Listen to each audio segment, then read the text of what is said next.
Hey guys, welcome back. Today we're going to be discussing the PSA guarantee, I guess, for the most part. But I guess any dispute that comes across from grading. Grading is very subjective. We've covered this many times. You guys know that I'm not a fan of grading. I think it's overrated. Certainly in the premiums that are on cards that have grades that could fluctuate from time to time when you send cards in. But today we're going to look at things that are definitely outside of where the expectations lie. Damaged cards, misgraded cards, buyers and sellers who end up in a dispute, or maybe a buyer who decides to take that upon themselves to get it resolved through PSA, specifically who has a guarantee that's supposed to cover misgrades, fake cards, all of that stuff. They say basically fair market value difference between what the card is graded and what it should be. Or in the instance of fake cards, depending on your purchase price and the what they would call fair market value. So starting off, we have Beta Poker Trader, who is an avid Lugia and Pichu collector. So before we get into the situation where this is just somebody that doesn't know what they're talking about, this is an individual that owns a disgusting amount of PSA 10 Pichus. I think that might be all of them. Who knows? There's Pichus everywhere. So if anyone knows what a PSA 10 Pichu looks like, it's probably Beta Poker Trader. I don't know if anyone has more than they do, but they have a lot. So that's gonna be the first example here. Thanks to Worldwide Collector 10 for pointing me in that direction, and thanks for Beta Poker Trader for providing the images. So here we have it. And you know what? Grading is subjective. Someone might say like it's not a 10. It doesn't have to be a perfect card. But in this example, I think we have a clear case of a card that is overgraded. This thing has scratches everywhere. So the holofoil, there's no way anyone in their wildest dreams is submitting this card in hopes that it's getting a 10. Whoever received this card back was probably like, how the hell did this Pichu get a 10? Then it comes down to, is it their responsibility to say, hey, PSA, you misgraded this? Or do they sell it and say, you know what, it's a PSA 10. PSA says it's a 10. So then does the person that buy it, is it their responsibility now to bring that to PSA and say, hey, can I get the value difference? That's probably how it should work. But the problem is that's not how it actually works. PSA, though the guarantee has saved a lot of buns, typically you had to fight with them in order to get that cashed out. They don't want to give away money, even though that's their excuse for their financial guarantee. That's why you pay the extra grading fees. It's for this. That's why you get upcharged. It's for this. It's for this kind of scenario that they should solve, and they should solve it easily. They don't have to because, they have competition, but the competition is not that great either. So you end up in a scenario where somebody has a busted ass card and they get put in a spot where PSA is not going to do anything for it. So they're either boned or they have to fight with the person that sold it to them. These don't always necessarily come up in scans. A lot of people are listing a lot of cards. I get that they might miss some stuff like this. Chances are with something very valuable that's a 10, this is something that the seller would notice. Could they miss it? Yes, definitely. But I think the moral of the story is it should just be resolved very easily by PSA. It's only going to be worse on them if this gets sold again and again and again. 10 years from now, who knows what the card is worth? They're going to end up having to pay out even more when somebody gets it and is pissed off that you can play tic-tac-toe on this thing. It's like graph paper. So there's one example. Here's another angle. Every angle you look at it, there's scratches all over it. Here we got some vertical ones too, just in case the horizontal weren't doing it for you. And we got a nice little video. So I don't know if I can. We'll leave it full size here. I think you guys can see that.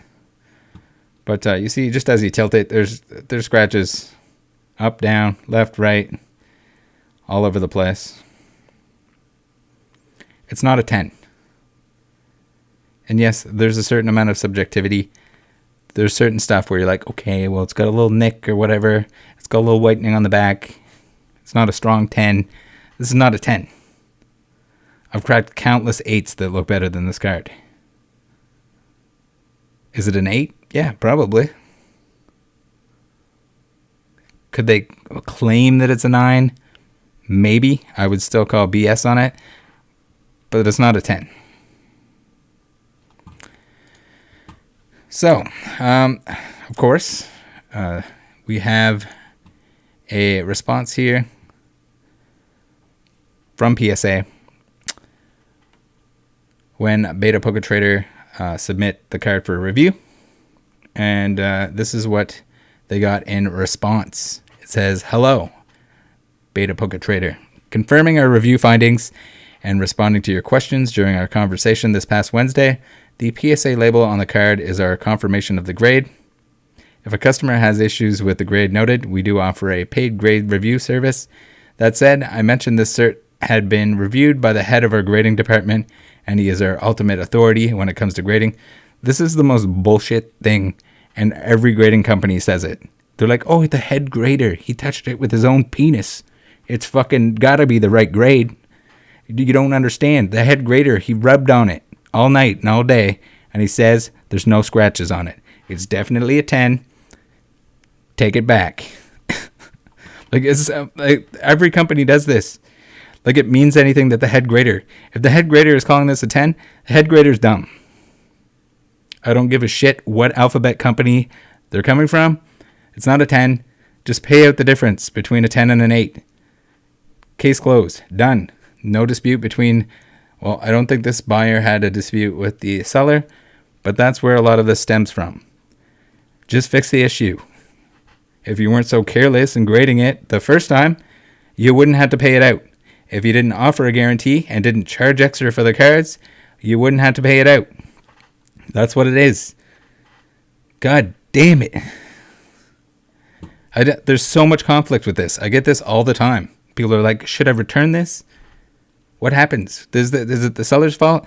Not really. It's the grader's fault. Even if they didn't fix the issue or didn't want to fix the issue, even as a seller, it's a huge pain in the ass to have to send something back in when it's going to take them a year to send it back to you.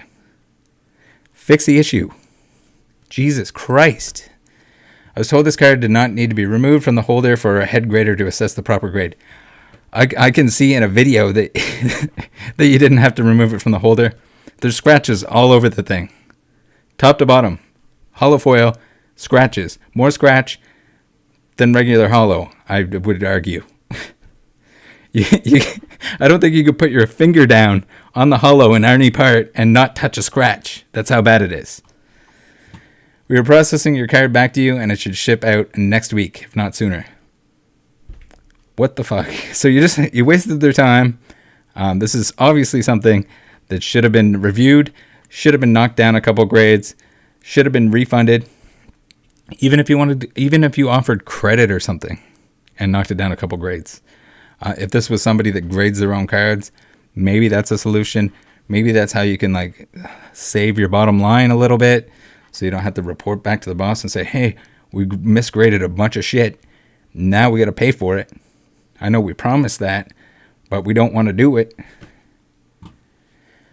Oh my God. All right. So you get some really bad, like anything with a dent is pretty well known that it's going to be a 6. There's certain cards, maybe Misaki promos, maybe some of the silvering on your like jungle stuff. Yeah, okay, maybe they're a little bit more lenient on it. I don't think they should be. If it's damage on one set, it should be damage on another set, because then there's another area of bias, like maybe sometimes the grader goes a little easy on it. When you get flappy McHappies here, that should not be an 8. If it's dented, pretty well known, going to be a 6. If it's like a binder ding or something along those lines, if it's got a crease, anything like that, typically automatically 6. This, it looks like the card is actually peeling. This wasn't an example where they were trying to send it back, although they probably did. I don't know if this one also would get rejected. It looks like our boy Blastoise here also suffers from some lines, but the lines, not so bad, in an 8. That's reasonable, I think. And we can't see the rest of his lines, but I'm sure he has some more there hidden. Next up, we see Professor O'Cally. I think he's been on the channel before in a different scenario. I can't remember which videos, maybe a video or two. But he's got a Nidoking with a similar situation. And this is, it creates conflict amongst people, buyers and sellers. And we don't want to see that. So, and then another situation where we got a PSA 10 Nidoking, and this boy has the graph paper. He's got graph paper. He's got sideways scratches. Again, another scenario where you tilt it in any direction, you're seeing scratches everywhere. Maybe not quite as bad as the Pichu, but still pretty damn bad. We got the back view here. We got a little bit of whitening on that corner. We got a chipperoni there. We got some kind of whitening around both bottom corners. Back, not so bad. I would probably give that a pass if it didn't have scratches all over the front of it. So what does he say here? Earlier this year, I purchased several PSA 10s on Heritage auctions, and this PSA 10 Shadowless Nidoking was one of them. When the card arrived directly from Heritage, I was shocked by the poor quality. The card has at least 8 full horizontal print lines and additional diagonal scratches that are very obviously on the hollow. The back also has scuffed corners and edges. Heritage auctions would not allow a return, so I sent the card to PSA to review through PSA's Customer Resolution Center. Because I believe the condition is closer to the PSA 6/7 range, I would probably give it an 8. It'd be a weak 8 in terms of hollow foil scratches. Again, none of the 8s that I've cracked had that many hollow scratches on them. Some of them might have had a little bit more whitening on the back, like on the corners a little bit, which is normal out of the pack. But PSA 6/7 range, based on my extensive personal experience grading hundreds of Pokemon cards with print lines over the years. Upon review, that took 8 months. Again, so not only are you wasting people's time, but you're not even resolving the issue. PSA would not change the grade of the card.